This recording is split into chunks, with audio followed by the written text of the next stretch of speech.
السلام عليكم ورحمة الله وبركاته. ازيكم حبايب قلبي، عاملين ايه؟ معاكم ايمان طه من قناة اطبخها بسهولة. النهاردة هنعمل معاكم محشي الكرنب او الملفوف بطريقة سهلة جدا، وفي تكات برضو جديدة لطريقة عمل المحشي. ولو 10 كرنبات هتلفيهم في مفيش نص ساعة ان شاء الله، هتلفيه بسرعة الصاروخ بطريقتين سهلين جدا. الطريقة اللي تعجبك فيهم لفي بيها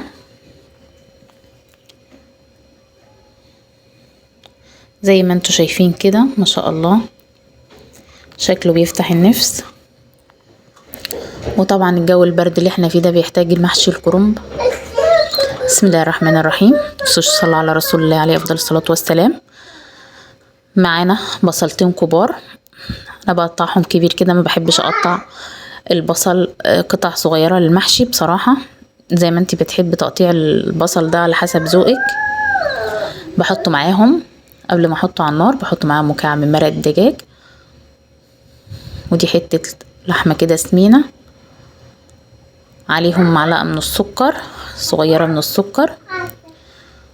ادهم بقى اللي انت عايزاها، عايزة تحطي سمنة، عايزة تحطي زيت، بس انا بحط بصراحة سمنة على زيت وارفعها على النار لحد ما البصلة تحمر معانا.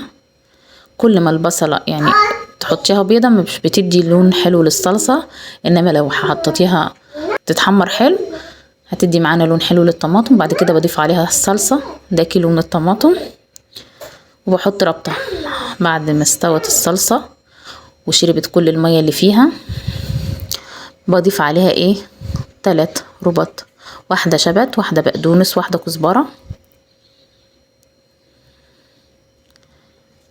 بخلط الصلصة مع الخضرة. التوابل بقى اللي عندك، اهم حاجة الفلفل والكمون والكزبرة، دول اهم حاجة في المحشي، معلقة صغيرة من كل حاجة. وطبعا البابريكا والملح، معلقة صغيرة من الملح، مكعب من مرقة الدجاج، معلقة من 7 بهارات. وطبعا اهم حاجة ورق النعناع، بنفركه كده ونحطه، بيدي طعم حلو جدا للمحشي، وخصوصا محشي الكرنب بيحب النعناع وبيديله نكهة وريحة حلوة جدا.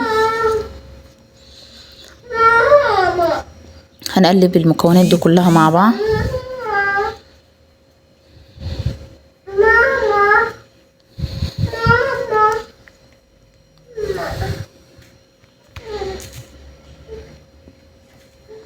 انا هنا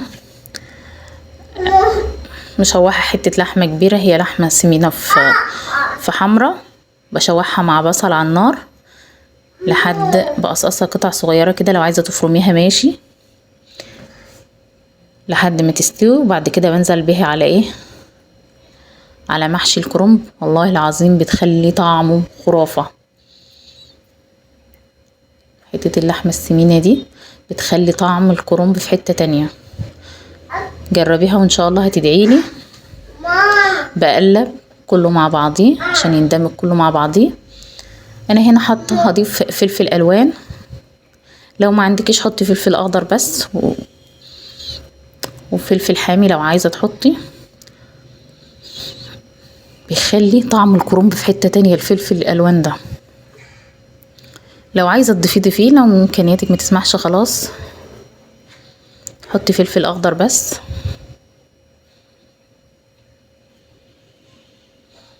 انا هنا هحط كيلو الا ربع من الرز. انا هنا غسلاه كويس جدا ومصفيه، اهم حاجه يكون متصفي حلو جدا، ما يكونش فيه اي نوع ميه خالص، ما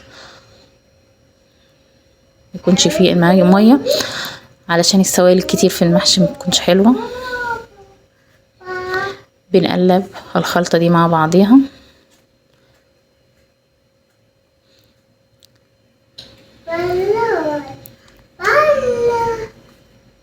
بضيف قد 3-4 معالق من الزيت.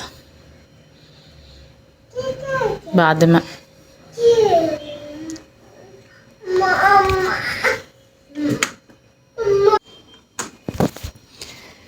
بقلب كل المكونات مع بعضها عشان تندمج.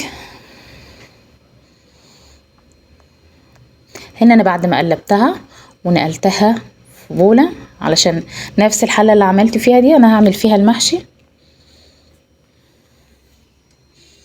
الكرنب بقى انا بسلقه، بحط مية مغلية واحط معاها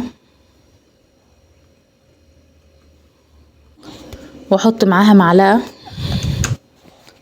نص معلقة صغيرة من الكمون، وبحط معاها معلقتين 3 كبار من الملح، واسلق فيها الكرنب. متسلقيش جامد عشان ما يتهريش منك بس، وبطلعه صفيه. معانا بقى طريقتين للف المحشي. الطريقة الاولانية دي سهلة جدا، ولو 10 كرنبات هتلفيهم في ثواني. بنخلي الورقة، بنقص الحتة اللي من فوق دي وبنخلي الورقة زي ما هي، وبنحشي الاطراف كده، وبعد كده نحطها. على فكرة المحشي ما بيفكش ولا اي حاجة، ما بيفكش مننا، والرز ما بيطردش بره، وطريقة سهلة جدا. في ثواني هتكوني مخلصة الكرنبة. انا هنا نفس الحلة اللي عملت فيها الصلصة هحط فيها المحشي، بحط ورقة من تحت. لو مش عايزة تحطي ورقة ممكن تحطي بصل وفلفل طرنشات كده، تحطي بصل من تحت برضو بيدي طعم جميل برضو المحشي. ببدأ ارص الكرنب 4، كل 4 جنب بعضيهم بعكس بعض. بلف زي ما انتوا شايفين كده، بقطعه بالسكينة. والله الطريقة دي سهلة جدا وبتنجز معانا، وبتعرفي تتحكمي. بيكون حجم الصباع كله زي بعضيه، ما بيكونش واحد طويل واحد قصير، لا كل الحجم واحد. دي اول طريقة، اللي حب الطريقة دي يعمل بيها، واللي حب الطريقة التقليدية يعمل بيها. وعلى فكرة المحشي مش هيفك ولا اي حاجة، اللي هيخاف ان المحشي يفك ما بيفكش. اهم حاجة وانتي بتلفي كده تجمدي عليه بايديكي. دي الطريقة التانية بقى، انا بقص الكرنب كله كده زي ما انتوا شايفين، وبلف الصباع واقطعه واحطه في الحلة. في ناس بقى بتعمل بترص على قد الصباع، بتقطعه على قد الصباع بالظبط. زي ما تحبي، الطريقة اللي انت شايفاها سهلة بالنسبة لك اعملي بيها.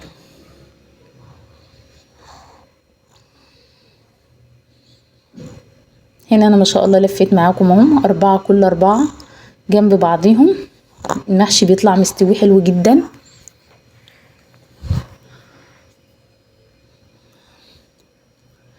بحط بقى بعد ما احطه كده بحط الشوربة قبل الصباع الاخير، وبفضل معليه النار لحد ما يشرب الشوربة كلها. وبعد ما بشرب الكرنب بغطيه بطبق كبير يغطي وش الكرنب كله، علشان وهو بيغلي الرز ما يطرطش ما يفكش من الصباع. بعد كده بفضل اوطي على اوطى حاجة في عين البوتاجاز، على اخر حاجة. يعني بوطي نار هادية جدا لحد ما يتشرب، ما يكونش فيه اي شوربة خالص، او بحط له زيت وهو على النار.